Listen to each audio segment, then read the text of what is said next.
Hello and big welcome to my page. তো emoji দেখে নিশ্চয়ই বুঝতেই পেরেছো ব্লগটা কি নিয়ে শুরু, আম নিয়ে শুরু। আমি থাকি মালদায়, আর মালদা বলতে বোঝায় যে আমের শহর।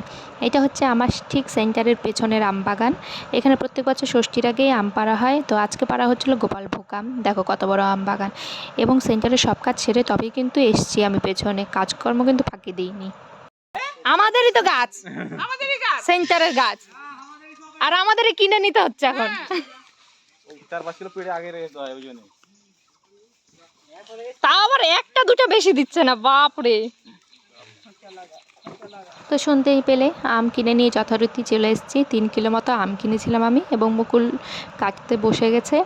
তো এটা ছিল আধা কাঁচা আধা পাকা আম, এগুলো আমরা মাখা খেয়েছি, সেই জন্য কাটছে। আর এই দেখো বুগুকে, ও আমাদের মতন থালাতে নিজে নিজে ভাত খাবে, কিন্তু ভাতের সাথে কিছু নেবে এমনি।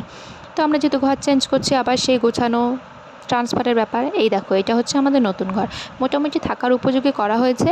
আরও অনেক কিছু বাকি আছে, তবুও তোমাদের দেখাচ্ছি। এটা হচ্ছে আমাদের বেডরুমটা। তো এইরকমভাবে মোটামুটি রাখা হয়েছে। এটা হচ্ছে আর একটা রুম, এখানেও বেড পেরে নেওয়া হয়েছে, এবং এখানে ঠাকুরটা সেট করা হয়েছে। এখনও আগেই বলছি, সব কিছু কিন্তু ঠিকঠাক হয়নি, মোটামুটি থাকার মতন করা হয়েছে। আর এটা হচ্ছে আমাদের ব্যালকনি পুরো প্যাকড আপ হয়ে আছে জিনিসপত্রে, কারণ দেরি তো লাগবে, এক জায়গা থেকে আরেক জায়গায় আসতে অনেক কাজ থাকে। এখানে পুরো নোংরা আবর্জনা গাছ সব কিছু একসাথে আছে, ধীরে ধীরে সব ঠিক হবে, চিন্তার কোনো ব্যাপার নেই। একটু দেরি হচ্ছে, তাই তো কী হয়েছে। আর এটা হচ্ছে আমাদের সামনের রাস্তা। এই আমরা একদম মেন রোডের পাশে নেই, একটু ভেতরে আছি। আর এটা হচ্ছে আমার কিচেন। তো আজকের ব্লগটা এই পর্যন্ত। ভালো লাগলে প্লিজ লাইক কমেন্ট শেয়ার করবে। Bye, good night.